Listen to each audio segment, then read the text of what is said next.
Sunday, 24th of September 2023. In today's show, we are discussing the rout at Bloomfield Road yesterday as the Pool put a post-Ince Reading to the sword, with Jordan Rhodes notching our first ever hat-trick in 5 years. What was easily the best performance of the season so far. There's not been much competition for that, has there? I'm John Aspinall, and this is the Seasiders Podcast, Match Reaction Show. Blackpool 4, Reading 1.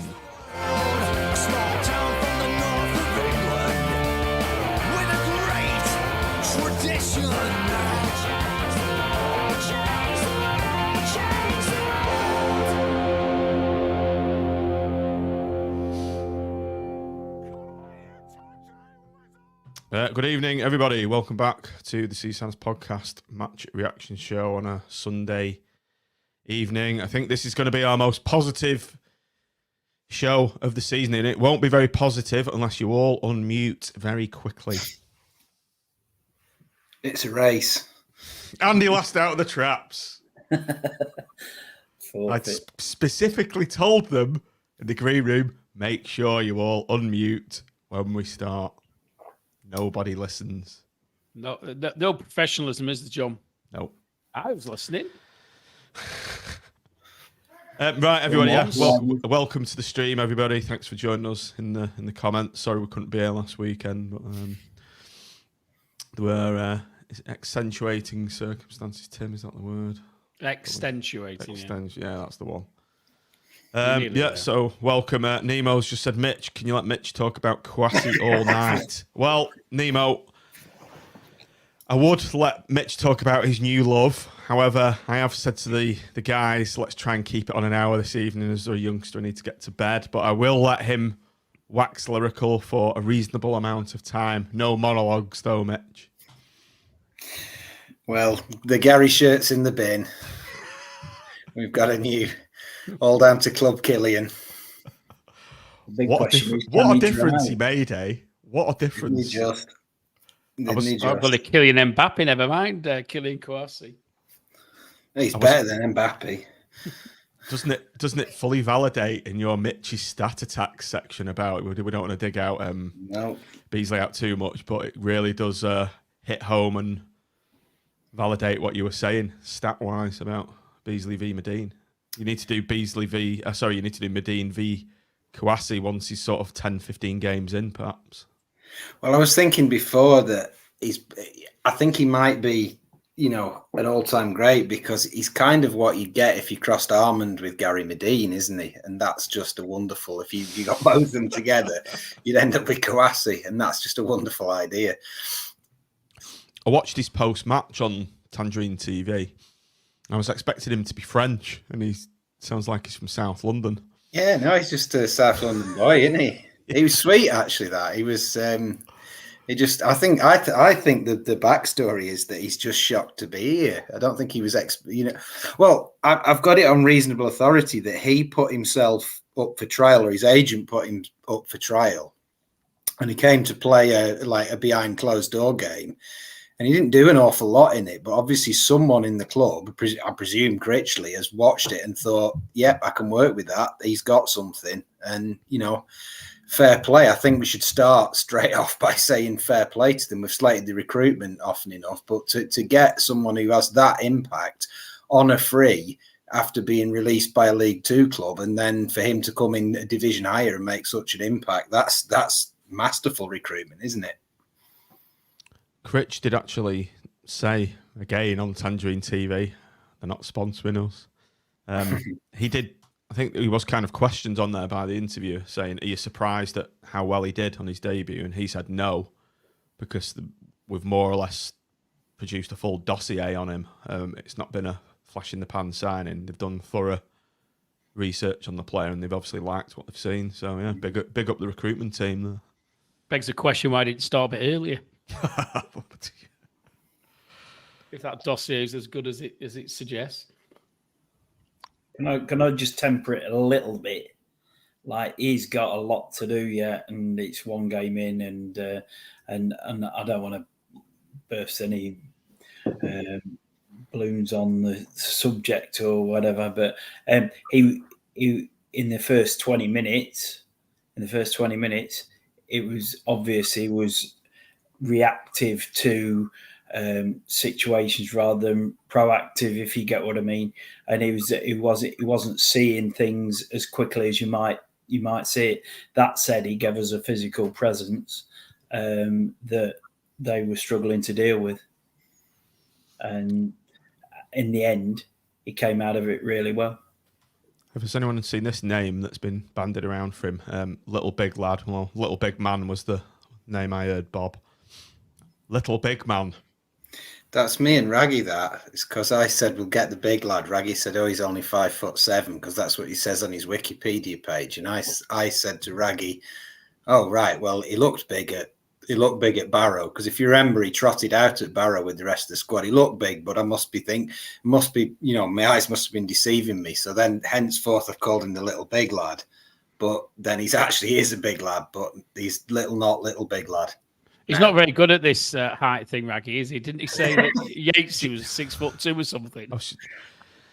No, didn't he say Jerry Yates was 5'9", or was that someone else? And then Raggy corrected him. I think he is 5'9". I think he said he was 6'2" or something. Jerry Yates ain't 5'9". So I remember we had this conversation.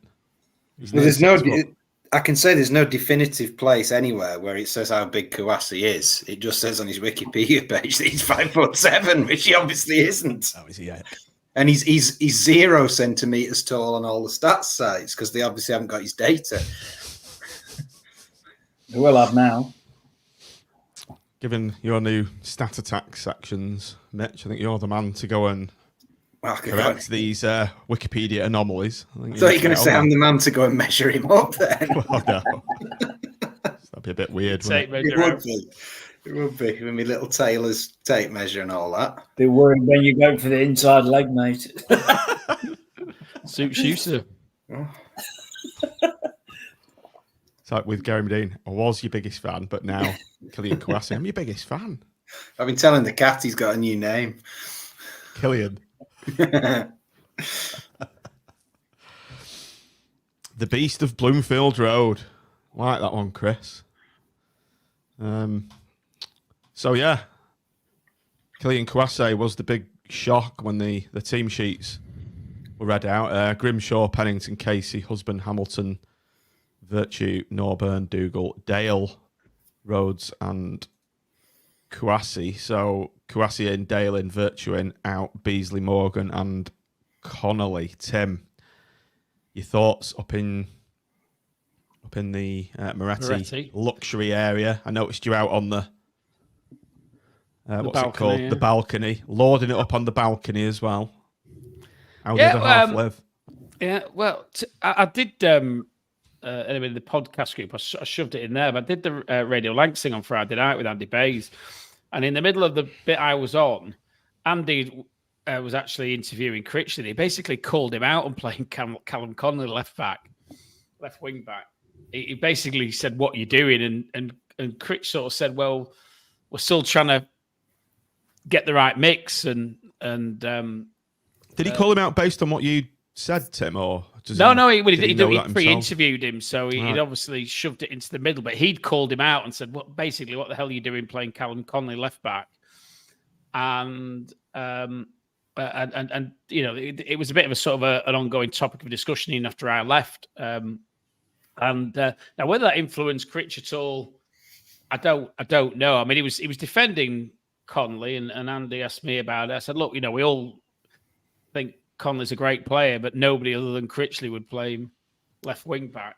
And I actually listened to it, Tim, and Colin Hendry made a very good point. I don't know if you listened to the rest of the show after you'd gone. You probably didn't, because there was none of you on it.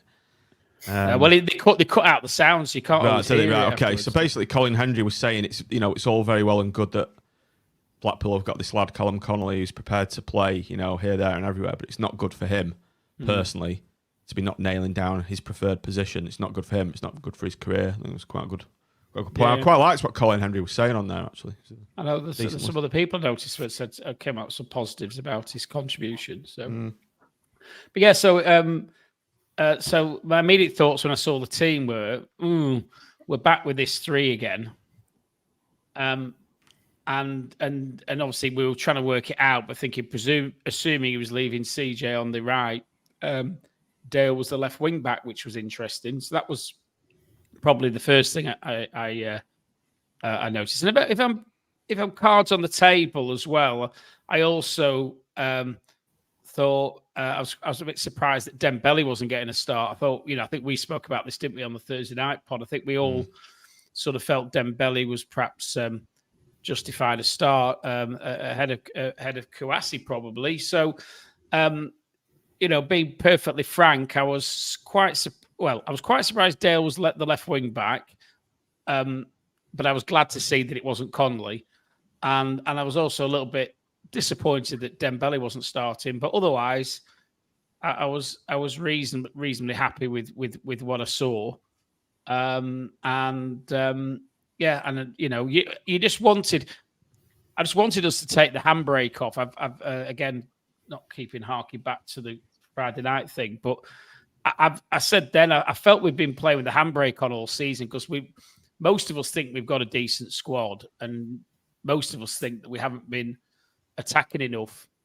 And as we'll go on to discuss, I think it was refreshingly attack minded, and but I didn't necessarily see that from the starting lineup. If I'm being perfectly honest, when I first saw it. Andy, over to you next. We were discussing the possibility of including Owen Dale on that preview that we did. Good to see him in there. He's a bit of a Marmite character, isn't he? Some love him, some hate him. But he played nearly a full season with Portsmouth last year, didn't he? But, when I just looked at it, I was just like, I was trying to work out how he was going to go with all that because I couldn't see Dale being a left wing back as such. So I was trying to work out whether he was playing Hamilton at right back, but the sort of the way they put the team out gives away what they're trying to do, I suppose. But I thought it was interesting. Like Kouassi was obviously a strange one, but on the face of it, but and a bit of a gamble, but. When they started, obviously Hamilton and Dale were further forward, so it made sort of sense, really. Mitch, over to you. Your thoughts when that dropped? That team in front of you. Yeah, I mean a bit like Andy. I couldn't really make head and tail of it, but I was pleased in the sense that he was doing something that the worst thing I think in terms of the pre-match vibes and. Our perception of what the game was going to be would have been same again. It certainly wasn't same again. And I was quite pleased that he appeared to have found what we always used to call the roulette wheel, where you never quite knew what he was going to do. And it's good to see him do that, because that's something that I think I might have said on here that I kind of found strange about Critch Mark II is that he hasn't done those things that actually made him, got him a lot of success last time, which was the strange selections that made him quite hard to second guess that more often than not actually worked for him. So I was quite pleased, and I just thought, well, at least we get to look at Kouassi, who obviously I was delighted to see, and Virtue, who I'd said on the Thursday I'd quite like to see him get a game. I was quite pleased to see him in from the start, and Dale, because these are players who are not they're not going to be on small contracts, but they haven't really started many games. So it was kind of good to see that they do have a function and a purpose, and he does intend to use them. Okay, Tim, how do you think we started the game? I've just penned in my notes. Slow start because I was ridiculously hungover from the previous night, and also so we saw you. I was like, you look like you're not. You needed a lemon zip or something. The way you were cuddled up in your seat, and I had a hard day on the I felt sorry line. for you at one point, so you told me it was hangover.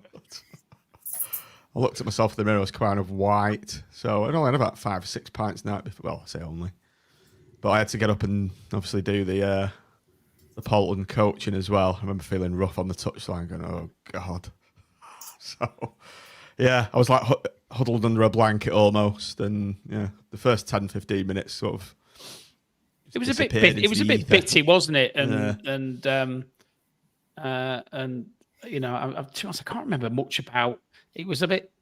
I thought it was a bit nondescript the first 10 minutes or so, if I'm being honest, and I think it took us a little bit of time to settle down and find our rhythm. As Michael Haig's just more succinctly put it, first 10 minutes. I was trying to be a little bit more diplomatic.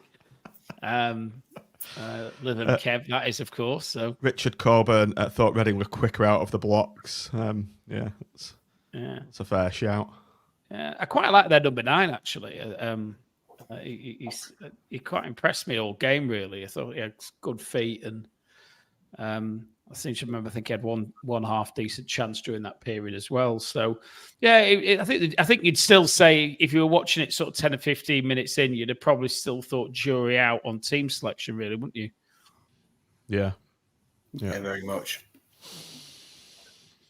But cometh the hour, cometh the man, Mitch. CJ on his bike. Kouassi bustling his man off the ball to send CJ away. Yeah, I mean, it was lovely, and I think the difference between Kouassi and Beasley is Kouassi wants to go up against his man. Beasley kind of roams around trying to get away from his man, and Kouassi multiple times in that game beat his man. It was quite interesting that he did it in different ways. He did it in the air sometimes, other times it was with his strength, and it was a really lovely bit of football from him. He sort of went in, kind of backed into him, if I remember rightly, and kind of spun him, came out the other side. And what a lovely touch it was for CJ, and who did really well, ran onto it beautifully, cut inside after all the time we've been going, what's the point of all this inverted nonsense? CJ cuts inside, heading straight for goal, and you think, right, have a go, taken out, nailed on penalty, absolutely nailed on, no question. Really direct, really straightforward, good play. Andy, your views on that? Yeah, it's just great to see. It's great to see CJ running at the goal as well and at pace. And he just did the guy for pace, didn't he? And just the guy. What got me, Andy, was his starting position in the move. CJ was about 30 yards behind Kouassi. Yeah. And incredible turn of pace, to be fair, to get himself into that position where as Kouassi comes out of his turn, he's actually then ahead of the ball. Absolutely phenomenal athleticism from him, to be fair. There's five or six times yesterday you really noticed his pace. Mm. You know, getting back as well.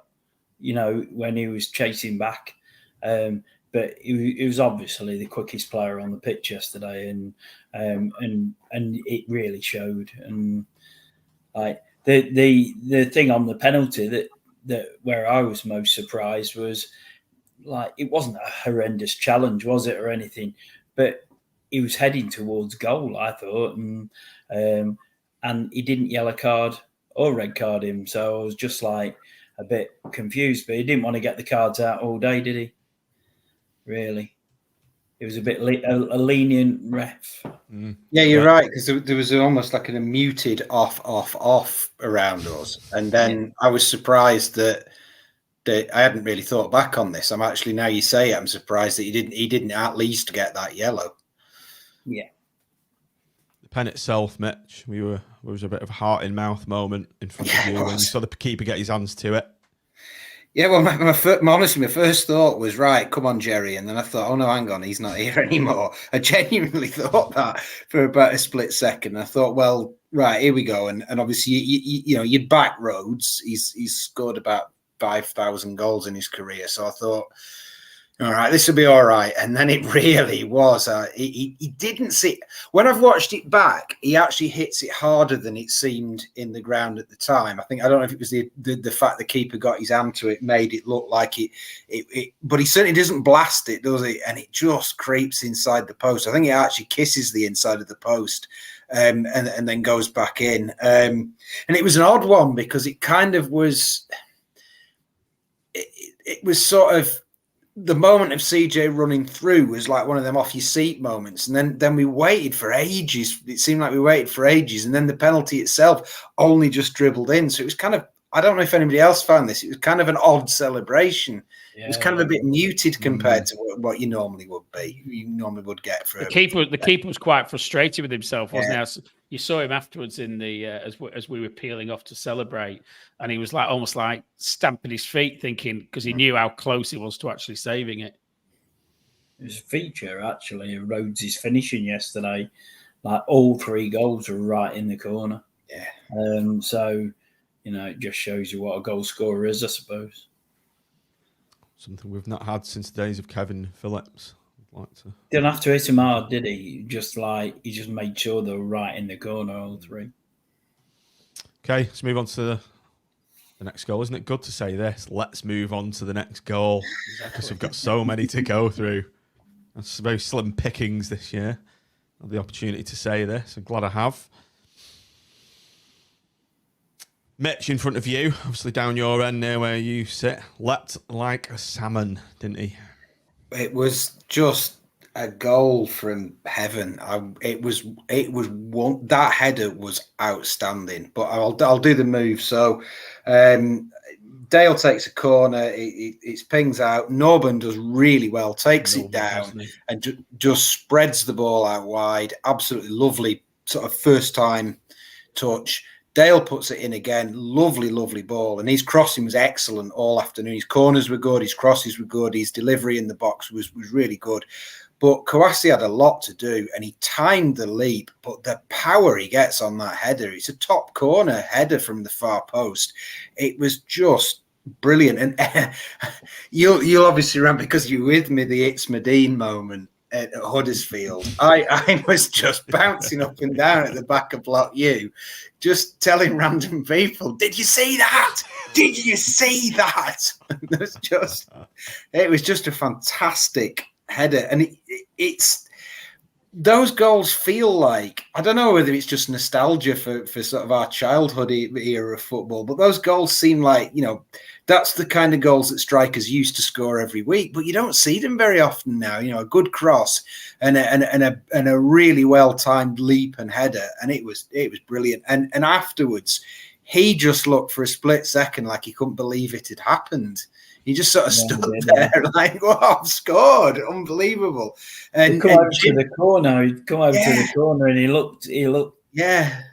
And Jimmy, if you watch the slow-mo on if you watch the after match, that little clip thing they do after match where they interview people, you see the celebrations, and Jimmy just gets hold of him. You can see Jimmy just mouth something in his ear, like, you've scored, your ear, this is something. He says something to him, and he just comes out of this hug with Jimmy just looking like, whoa, like. And then he does his kind of fingers in the ear thing, which was brilliant. I said on Twitter, I think that's my favourite goal I've scored since the bowler one at Stoke away, the Jerry to bowler. It just loved it. He nearly scored not long after that as well, didn't he? Yeah, he did. It wasn't bad. He it wasn't a bad effort. He sort of hit the keeper's legs. Keeper did well, so he can finish. So, Andy, you were going to say something? Yeah, I don't know what the fingers in the ear is, unless he was taking some stick or being told that he wouldn't make it or something like that. But he definitely looked up to where whoever it was that was there to see him play. That player's balcony a little bit. He definitely looked up there, and that's what he put his fingers in his ears. So. It's your dream as a player. It's your dream, isn't it? You're making your home debut, and you don't just score a goal; you score a very, very good goal. And that's when you're growing up, when you're training, when you have your difficult moments, that's what you want, and to actually do it, and obviously to have a huge overall contribution towards the game as well must be incredibly satisfying, and. And you've no doubt he'll doubt himself at some point. Get released from Sutton and can't hold down a place there, and you are going to query whether you've got it, aren't you? And I think he will no doubt have silenced a lot of doubters yesterday. Bob Stinger's just put in the comments, he seemed to hang in the air for a good while. Who's the last player? It's to everyone in the comments and to the panel. Who was the last player who hung in the air like that? Let's see if anyone... It's obviously for those of a certain vintage, this. Who was the last player? The first player that comes to your mind back in the day, didn't we? Hung in the air. I'll go Dave Bamber, one for me. I'd have said he scored shed loads of headers back in the early 90s. He didn't have to leap, though, did he? He just had to stand there. Dave being the height he was. I'm thinking Tony Cunningham. He was adept at doing that. He jumped up and just seemed to hang there. Keith Wallen was also another contender. Mickey Walsh from Dennis, just a bit before my time. Dennis. Yeah, great to see, as Mitch said. You don't see goals like that anymore. Matty Virtue in between, was it just after our, was it the third goal? So the third goal went in on 33. Jordan Rhodes again, Mitch. Coming to you, because obviously in front of you, CJ's gone down. I was thinking this is a pen all day long. Well, again, I mean, not to labour the point on Killian, but he wins the header just before. It's really nice. It's like a big physical challenge, and he's nod down for CJ. It's perfect. It's almost a repeat of the first one. CJ just perfectly timed, runs through. Absolutely clattered this time. I mean, this was a bad challenge. If the other one wasn't a bad challenge, this was a bad challenge. He goes down. It's a nailed-on pen. Ref, credit to him. Let's play go. Rhodes, though, and it was weird because I don't want to go, talk about writing my blog like some kind of self-regarding tosser, but I'd written my blog before I'd watched Rhodes' interview, and I'd written about how it was like time had slowed down and he had this ability to control time. And he just sort of shifts it across, puts it bottom corner, brilliant finish. And then I watched the interview with him, and he says it was like time slowed down. I thought to myself, well, this is a bit of a free hit because we're going to get a penalty if I miss, probably. So I'll just shift it to the side and have a go. And I thought, how would you have time to think that in what in reality was about half a second to shift it out your feet, and the kind of. That's the quality of him, isn't it? That he's got so much football wisdom that he's read that situation perfectly, read what to do, and put it in the bottom corner before most of the rest of the grounders realised what's going on. I thought it was a lovely, lovely bit of poaching. That really, really good. And again, credit to CJ. Daz McKenzie's just asked if he had missed a pen, would he have called it back for a pen? The referee, I was bang in front of me, and the referee sort of was nodding to our lads, but he was letting it go, but nodding as though to say, like as Matt said there, he just letting that next phase play out and let him have a shot. Fantastic advantage, isn't it? Really, because a lot of refs would just be. Good. Straight in there with a whistle and point to the spot, wouldn't they? Yeah, I mean, and he'd probably been carded then, but he's let it go, and he's let the card go on now because we've scored. It's obviously a bit of a bugbear to you, this Andy, innit? This lack of cards. It's irking you, isn't it? I can tell. What's a bit of a bugbear to me is how much XG has the South got? All the goals this season are down that end. We need a few more of the North. Because the South is the most important end, let's be right. Absolutely. Shane Benjamin's just said in the comments, good few of us didn't see Rhodes. We were watching the red. Mitch, again, it was a kind of a muted celebration almost, wasn't it? Like on the pen. Yeah. It's like, he scored, but has he allowed it? So it was a kind of, do I fully celebrate or do I wait till and see what the ref's done?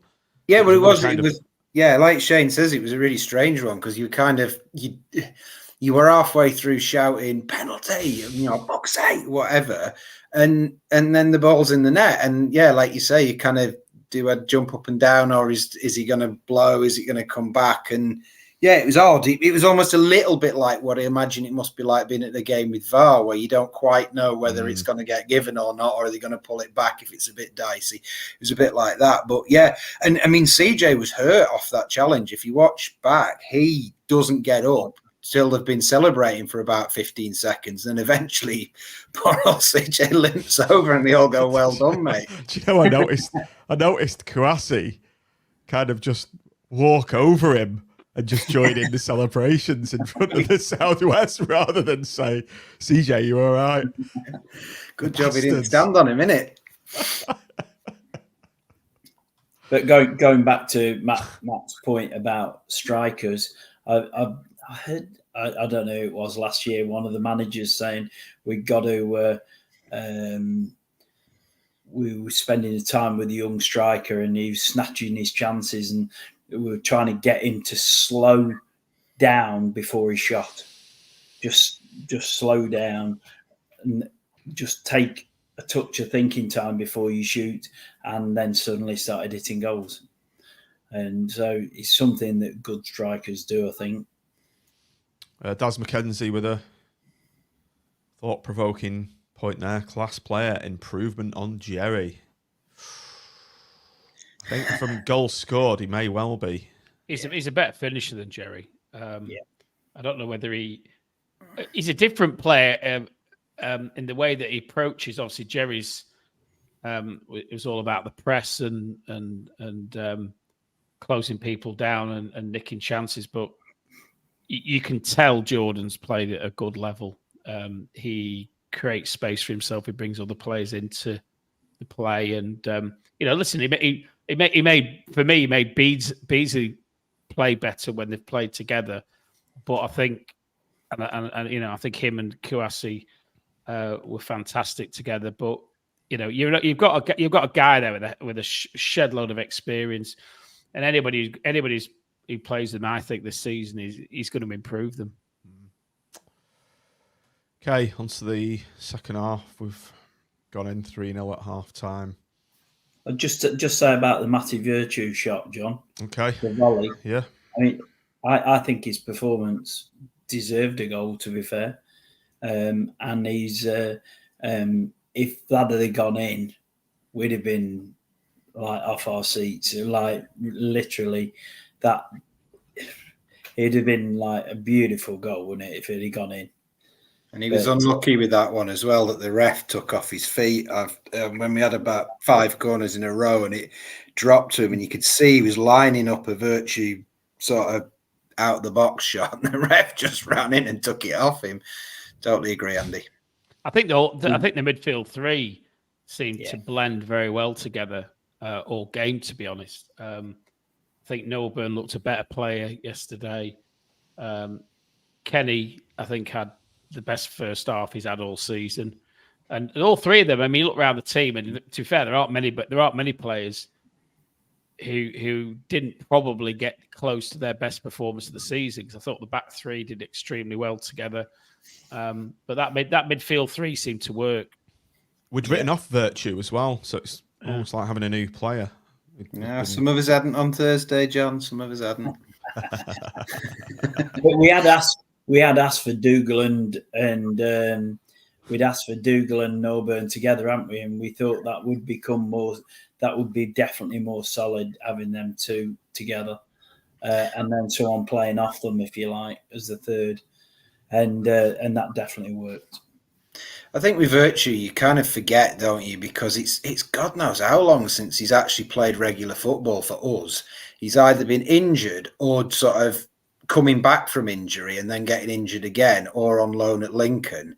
And then he just, you're right, you do kind of write him off in your head, and you forget that actually he is that kind of all action, up and down, sort of full of intent and full of heart and fight kind of player that you actually really warm to.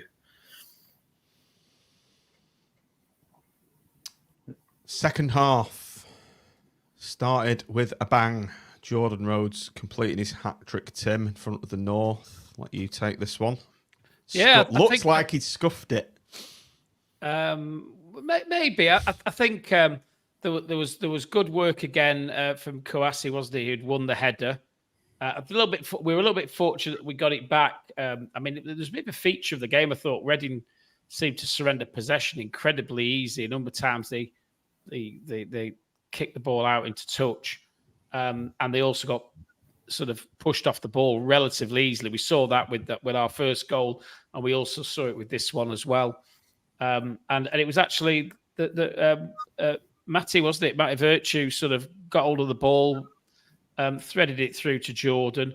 It wasn't the cleanest hit ever, but as Andy said before, it was right in the corner, as were his pen and as were his second one, and incredibly satisfying. I think we're all willing him to get that third. It's a long time since we've seen a hat trick at Bloomfield Road. I think the last two that the team have scored were during the boycott years, so.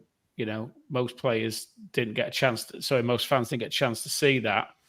And then you're going back to, I think, but certainly Matty Phillips at Fleetwood away, I remember, and Shelby at Leeds, I think, were the last two before that. So, God. So they weren't even at Bloomfield Road. So, God knows when the last hat trick at Bloomfield Road was. I generally cannot remember. Anybody in the comments can remember? You're getting slated in the comments for the assist there, Tim. Why was it not? It was Weir. Apologies. I thought it was Matty, and I was convinced it was him. So apologies for my poor eyesight, but I'd convinced myself it was him. Too much half-time, Moretti. Well, actually, it was watching the playback. I was watching it on my phone. I thought it was Matty's shirt number I could see on the back, but it was a bit grainy and obviously only watching it on my mobile. So, we had a triple substitution on 66. Lavery, Carey, and Lavery was it Lavery for Carey, Kouassi and it was Lavery and Carey for Kouassi and Virtue. That's right. I expected Rhodes to be rested at that point. Well, we were talking about that up in the Moretti. So you're thinking he's got his hat trick, and do you want to wrap him in cotton wool a bit? And so I was actually quite surprised when it was Kouassi who left the field. To be honest, I thought he might have taken Jordan off. Maybe a bit of just match fitness. He's lacking the fitness to go the full 90, but we didn't really slow down in that half. I thought we may have taken the foot off the gas. We did to some extent, Andy, but we had multiple chances to go ahead. I say chances. Dale smashed one just over. Weir blazed one over. Don't know what he was doing, and Lavery's also gone close in the second half. So it was good to see us not take the foot off the gas and continue with attacking intent. I hope Lavery, now he's back. And obviously, he'll be used as a sub for a few games, I would thought. But I hope he doesn't go chasing goals. They'll come for him as long as he doesn't chase them. But he has a tendency to get a little bit greedy, I think, when there's better options on. So just hope that's the case. But finally, picking that team, it looked like a decent bench, didn't it? And you could go with the starters and finishers method, and it'll give players an hour and then bring them off and put a set of fresh legs on for half an hour, and that's a lot of managers do that, don't they? Yeah. But let's say we didn't. I didn't think we went lethargic or anything. We probably tried to see it out a little bit towards the end, but that's all. It's a natural tendency, I think, isn't it? Yeah. At least we have the intent. Mitch, over to you then. So obviously we've had an OG in front of yourself. I think Sam Hutchinson's crossed it in. Just very unfortunate from Jimmy, who has been a colossus throughout the season. No blame apportioned there, really. and he hasn't got a song, as you have been saying in the patrons chat group. I think that needs rectifying, doesn't it? Well, it seems to have gained a bit of. I've been trying to do a song for Jimmy. It's like a song for Europe, but only about a lower league left back come centre back. I've been trying to run this campaign for about 2 years, and it finally seems to be taking off. So who knows? Whoever it is that makes the North sing what they do, maybe they'll take notice. He was going to come on this evening, wasn't he? But there's been a flood. Yes. Someone's left the taps on at the biscuit factory. He's had to go and sort it out. I think the best one I've read was they used to have a man bun, but he's all right now. Yeah. Which was somebody on AVFTT. So, just generally then, what's changed in that match that's made it all click into place? Well, I was going to say we've done the big lad, haven't we? We've done the fact that we've got, for want of a better word, a Gary Medine back. We've got a big lad back. We've got a focal point. But I think that is really, really important to the way we play, because it gives us the option to choose when we play football, as opposed to having to play football. Because we're not Man City. We're not bad for a League One side. We move the ball very well. Norburn's a very convincing sort of midfield general, orchestrating it all. But it means that we don't have to do that. We can, Grimmy can take the ball in, and if needs be, he can boot it long, or Peddington or Husband can sort of, they fight 9 balls forward. And I think that's difference number one for me, is the fact that with a big lad up front and a convincing big lad up, you've got the option to mix up the way you play. Tim, what's clicked? What's changed? I think the fact is we're playing football further up the pitch. Whilst CJ and Dale were notionally wing backs, you rarely saw them in the defensive half. They were playing probably 15, 20 yards further forward than we've seen in other games, particularly when we've played away from home. And I think also, and to be fair, Critch said this on the Friday night interview. He's been looking for the right blend, and the blend just seemed to be right on Saturday. Players seemed to know where each other were. We didn't have all this stupid messing around at the back. The balls were fed out to the wide positions and into the channels quite quickly, and the players who received them actually, went at whatever they were going to do from there in a very, very positive manner. None of this just passing back and then passing back. There was, I can't remember any real occasion during the game where I got frustrated by us playing the ball backwards, which in other games has been, it's been a feature, isn't it? It's been a feature where we've had all this nonsense possession in our last defensive third. And we've spoken about that, and all the good possession was in the middle third, and we had some good possession in the top third, mainly, to be fair, as a result of Kouassi being able to hold the ball up for us and win knock-ons and flick-ons and do what a big, strong centre forward should be doing. Andy, anything to add to that? What's clicked? I thought the screen was great in front of the back three. The back three seemed comfortable with Casey in the middle. We playing the ball to CJ for him to run onto, because if that's how he's going to be against the other teams, then they're going to have to put some. If we're going to play those balls in, their left back is going to have to be quick, or he's going to have to give himself a lot of room, and CJ will just keep pushing further and further forward. I would have thought then, but certainly the balls into CJ that caused the penalty and Rhodes' second goal. They were brilliant because he's got the run on the fullback both times. So there's that saying, isn't there? One swallow doesn't make a summer. Can we maintain this? This is the key thing, isn't it? can we maintain this going into Barnsley? I think the other factor, I am answering your question, but the other factor is that Dale wants the ball on the left.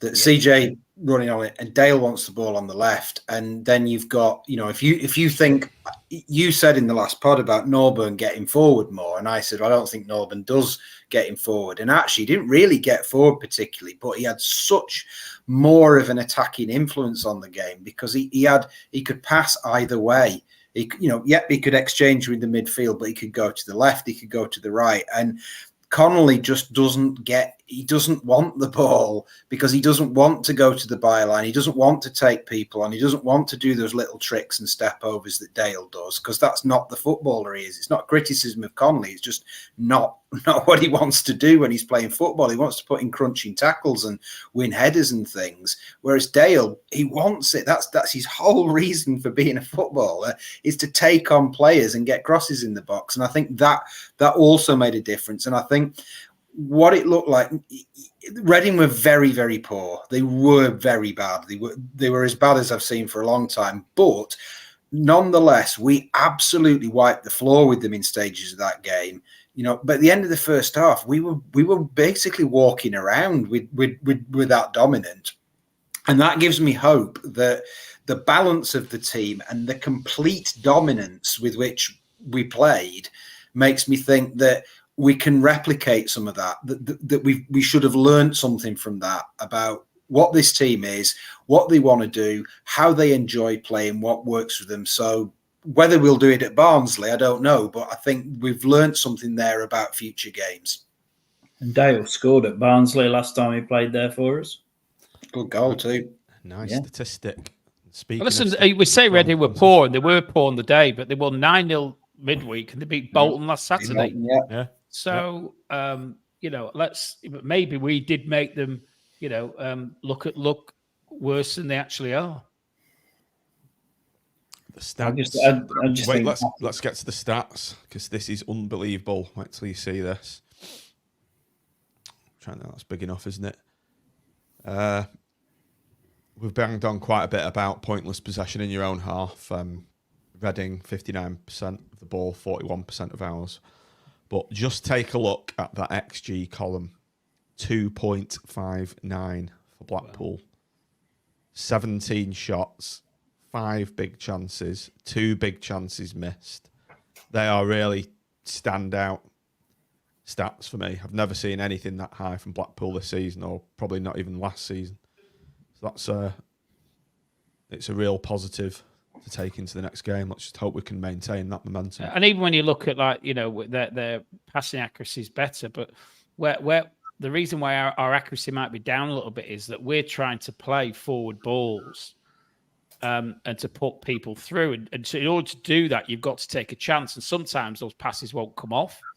And sometimes, they'll be intercepted wherever they might be. I have no problem with that. I have no problem with us surrendering possession as long as it's with attacking intent. Again, it just shows, you look at that, the stats for them to have virtually 60% of the possession. If you're watching that game, nobody would think Reading had more possession than us. And it just shows what a nonsense it is sometimes, because it's all you really need to break it down into where that possession is, because our possession in our attacking possessions against their attacking possession must have been 80-20. Let's move on to the player stats then. Let's hope Careful Critch is no more. Yeah, keep that handbrake off, Critch. Jordan Rhodes, top-rated player, 9.7. Again, that is the highest I've ever seen a Blackpool player. CJ, 8.2. Owen Dale, 7.7. Ollie Norburn, 7.6. With Kwasi, 7.6. So, yeah, we're all knocking it out of the park there on the stats front. So those were the FOTMOB ratings. Let's move on to our own player ratings section. Starting with you, Andy, you can have Grimmy. Did well, didn't he, Grimmy? Really? He made that great save where he came out defending on the north end. Guy through, and he just came out. He was all arms and legs everywhere, wasn't he? And just made himself really big. So it was a good save. Had no chance with a goal, So definitely an 8, probably an 8 plus. Let's move on to Pennington, Tim. Just as an aside, me and Eddie do Polton FC player ratings now after each one of our games, and we do use the FPRS. It's good to system of see rating players. It's quite good funny. to see it being used properly, John. Is that fully licensed use? Well, You might have a case. You might have a claim here, Tim. Can I expect a letter from Barker, Booth and Eastwood in a couple of days? The fee note will be in the post. Matthew Pennington anyway, Tim. Pennington, yeah, solid. I think all the back three generally were very, very solid. Getting the ball out to the to the midfield and the wingers quickly. An 8. Okay, Ollie Casey Mitch. Yeah, he had a good game. As Andy said before, we looked good with him in the middle. I was slightly concerned that he's not dominant enough to be the central point, but no, he's done very well today there, or yesterday there. I was one sensational little bit of work he did where he was sort of caught wrong side and managed to get a foot round to make a tackle, but he didn't just make the tackle. He also quite deliberately sort of played a pass out with that tackle to whoever was outside him, hubby or someone to run out, that I thought was absolute class. So yeah, Casey probably 8 plus. Okay. Jimmy Husband, Andy. Unfortunate with the OG, but faultless as always, apart from that.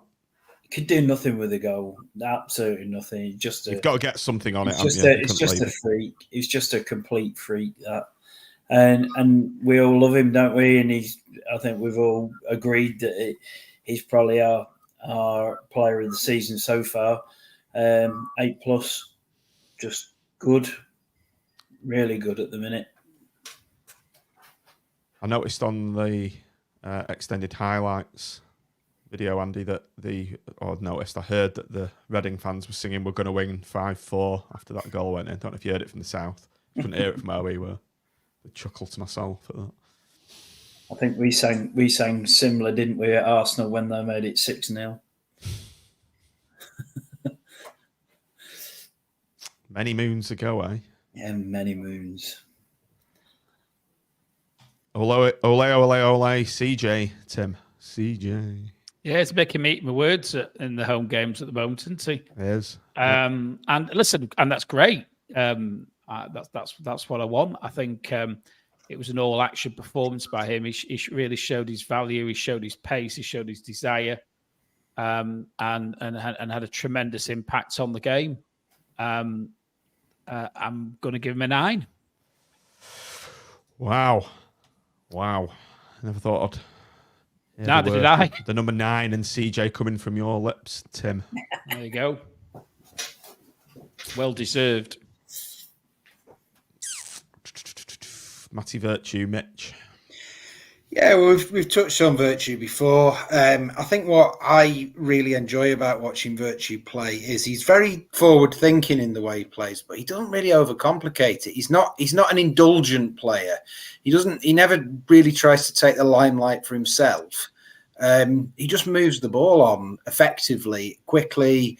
And if we lose it, he gets stuck in and he goes and tries to win it back and then start another move off or take part in another move. He's very much that team player, if you like.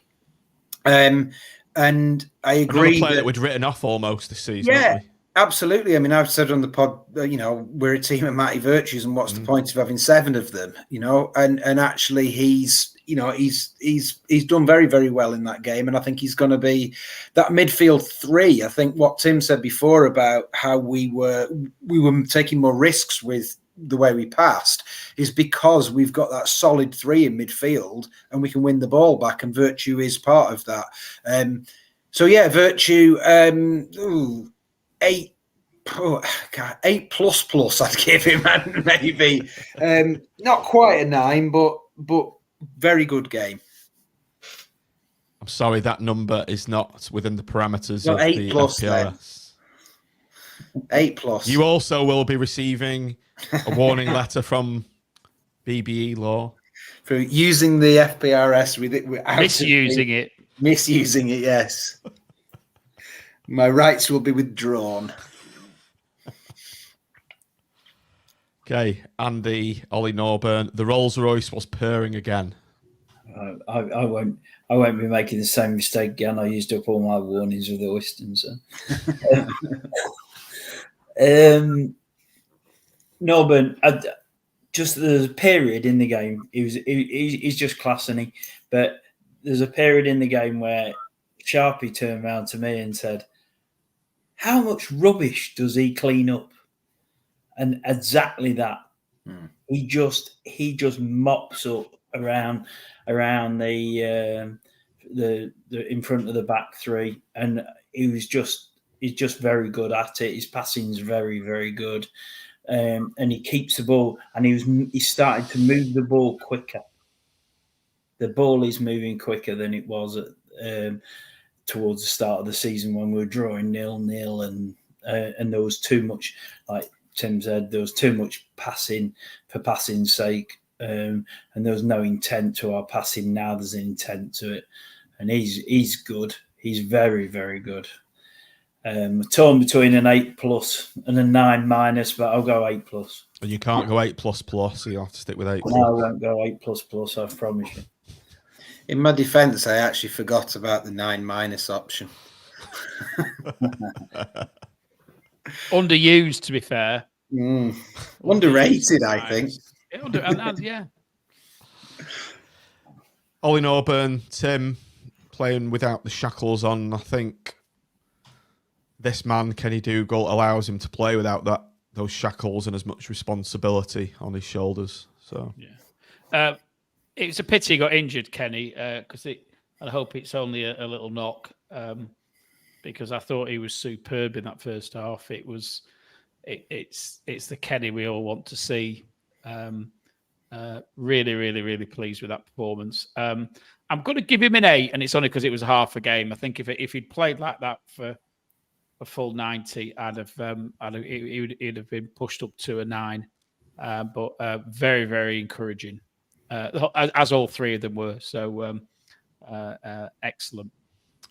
It's good to see our pairing of Norburn and Dougal that we wanted on Thursday. Well, we do know a little bit between us, John, don't we? Being managers ourselves, or ex-managers in my case.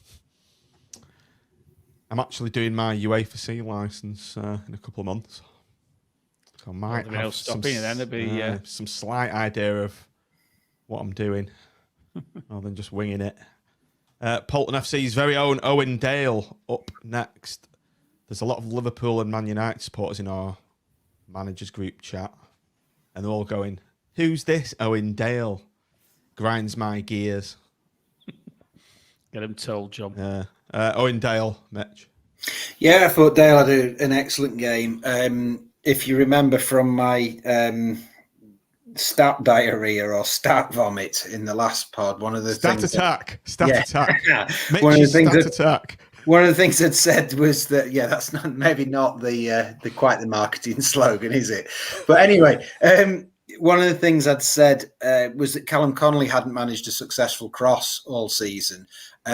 Dale managed 5 in that game out of 8 attempted crosses, and I think that makes all the difference, as I said before, having players on both sides. But I also thought he showed willingness to get back. I mean, I'm not sure how effective he would have been if they'd really gone at him, or they'd managed to get more of a foothold in the game and gone at him. I'm not sure how effective he's ever going to be defensively, but if we can score 3 or 4 every week, then we don't need him to be that effective defensively. And he's got Jimmy behind him as well. So yeah. Absolutely. He's got Jimmy behind him. He linked well. And for a player who hasn't started a game for us for God knows how long, that was his first league start for us in, well over a year, wasn't it? I thought he really took his chance, played well. I enjoyed watching him. I'm going to go for a 9 for him because I thought it was a really good performance by him. Yeah. I like the fact that he'd just try things and try to make things happen. You know, he watched him do a few failed Cruyff turns, well, 1 or 2, but he was always playing on the front foot, always being positive, 100%, playing within himself. And it was like with CJ, he fell over his feet a couple of times, but you don't mind when he's flying at people, and you don't mind Dale doing a few lollipop step overs and then losing the ball, because if he keeps doing it, CJ keeps running, then we're gonna threaten teams. So more of that. Okay, Andy, you have the main man, Jordan Rhodes, 9.7 on the FOTMob ratings, a hat-trick, first hat-trick for 5 years, I've previously mentioned. What a game it was from Jordan Rhodes, a striking masterclass. Absolutely brilliant from him, and he really enjoyed it as well.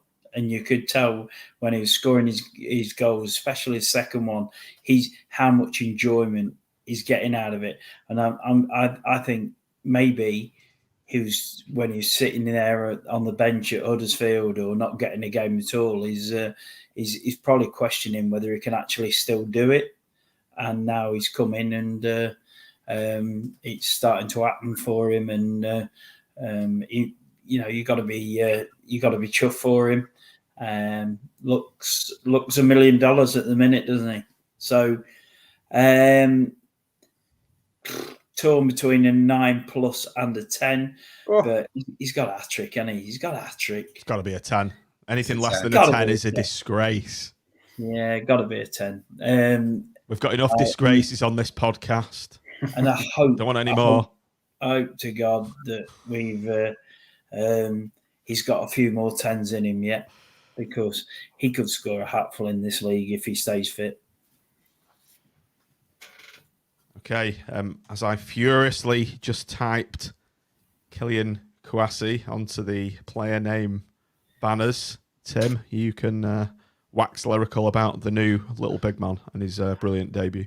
Yeah, how long did he play? 65 minutes, did he? 65, something like that, around that. Yeah, 66 minutes the subs on in your very thorough briefing note. So he plays 2/3 of the game and he's involved in everything that we do.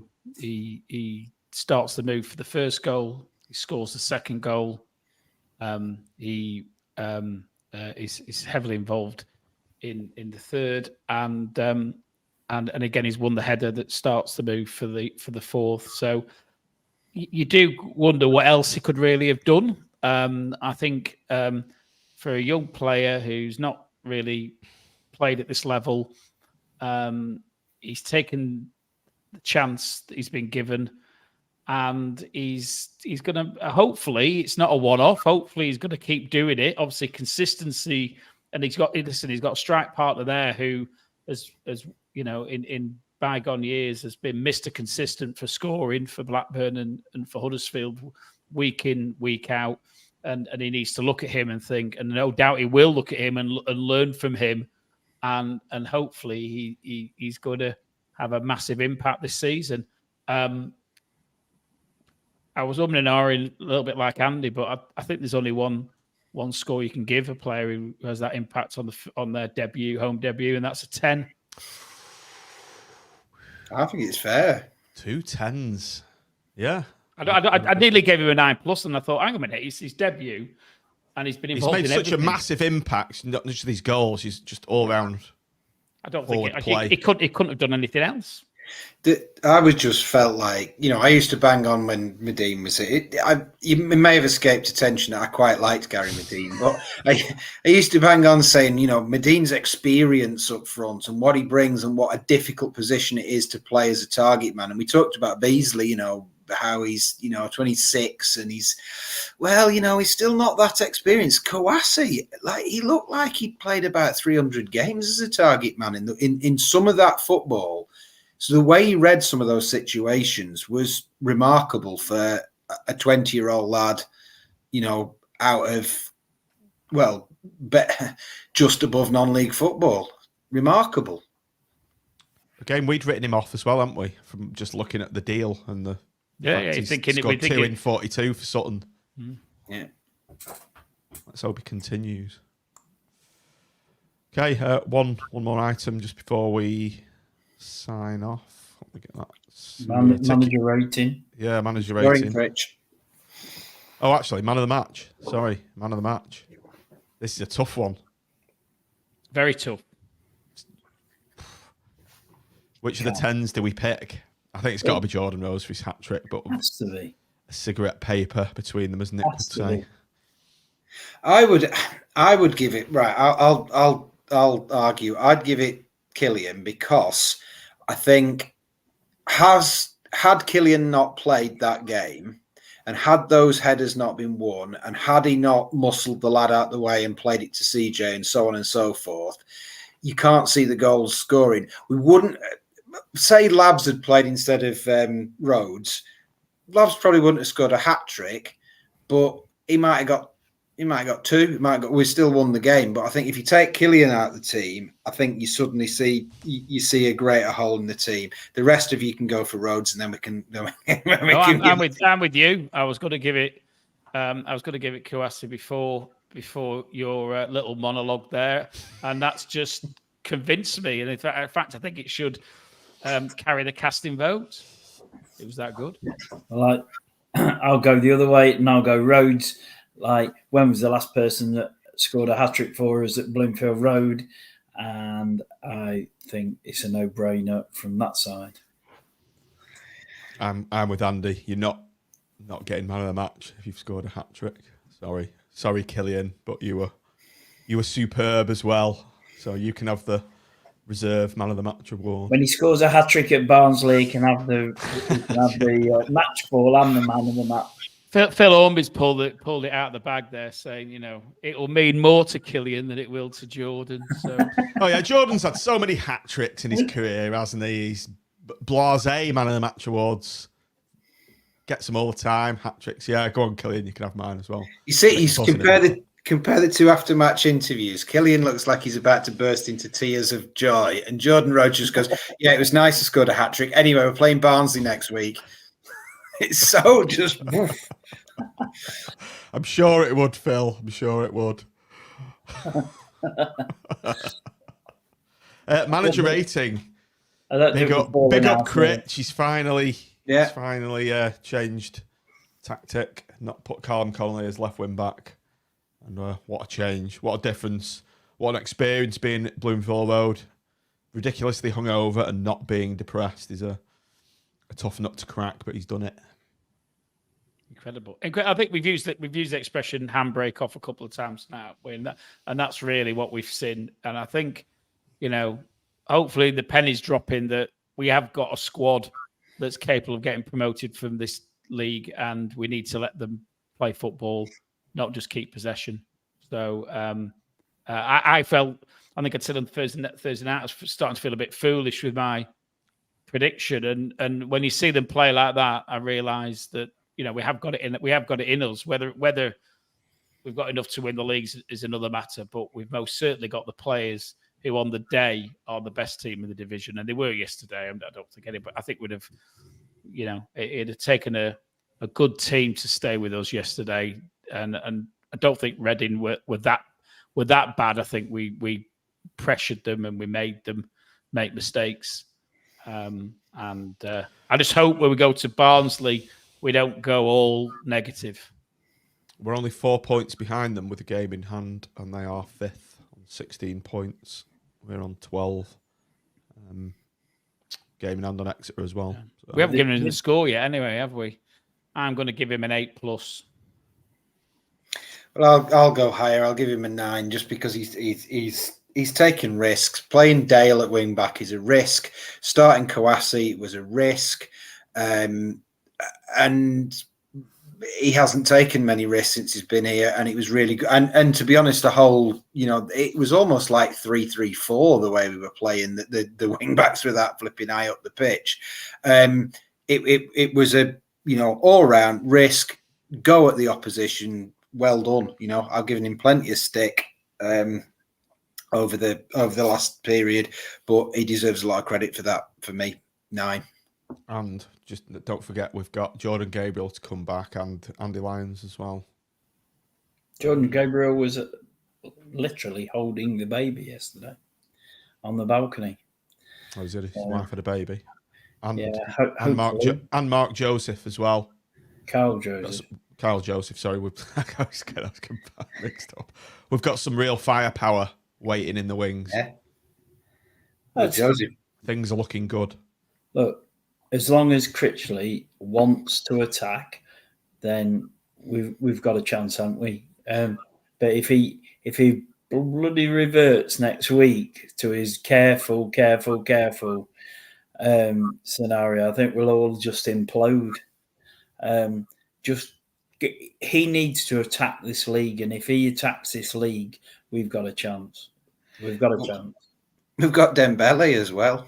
Not even mentioned him, have we? Yeah, we haven't. No. But this all looks much better after a win. We lose next week, we're back to square one again. Barnsley have scored 20 goals, though, Andy, this season. Top scorers in the league by quite a bit. So maybe he will play. Yeah, but they had that mad first day, didn't they, where they beat Port Vale 7-0, and then Port Vale was he second in the league before Saturday. Oh, sorry, before midweek when they lost at home to Burton. Might be worth having a chat. Anyway, I concur with Mitch. I'll give him a 9. Okay, as I said, just before one thing we are going to mention before we go, the club has just come up with this excellent initiative called Tickets for Teams. Just wanted to call this out to the club to say well done. Any grassroots team across the Foul Coast can get their entire team in there and 2 adults, 15 kids for 60 quid. I mean, Tim, this is just the sort of thing we need. That's incredible offer, isn't it? Whoever came up with that, take a bow. Very good.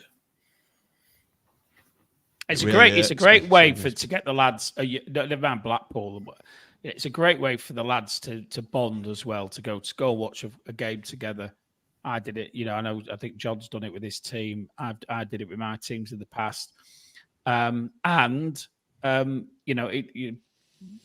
been doing stuff where we've been like sponsoring lads and girls to be mascots. This is a great way of getting them at the right age and making them Blackpool fans, and not the Liverpool United fans that, like you've mentioned, some of your dads, they're armchair. I cannot armchair stand fans. You want those lads saying, Dad, I want to go to watch Blackpool again because they're brilliant to watch. And when we're in the Premier League, and I was doing my younger team, virtually every lad was turning up in a Blackpool kit, and that's what we need to get back to. Yeah, and initiatives like this are just fantastic from that perspective.